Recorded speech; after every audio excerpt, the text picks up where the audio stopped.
वहीं आपकी सल्तनत कहना जाए। कहीं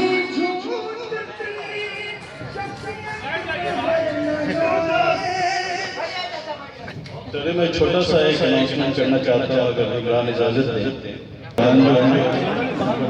तो तीनों का नाम बता दीजिए और शिबली भाई, और उसके बाद उसको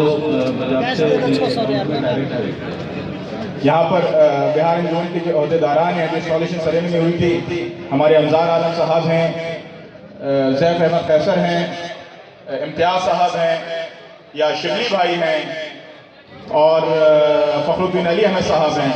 इन लोगों से आप राब्ता कायम कर सकते हैं। रशीद साहब हैं, और अगर बाद में भी मैंने जैसा कि पहले ज़रूरत है तो आप ज़रूर अपना ताउन दें।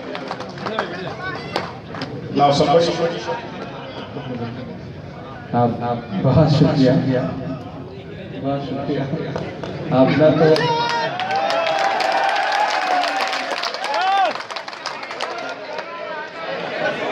बहुत If you start charging 500 riyal for one stamp, I think we can collect lakhs of rupees now. बहुत शुक्रिया। ये लाइक नहीं था। देखिए, एक बात को जितनी जल्दी हमारी कौम जितनी जल्दी मान ले, जितनी जल्दी इस बात को कबूल कर ले,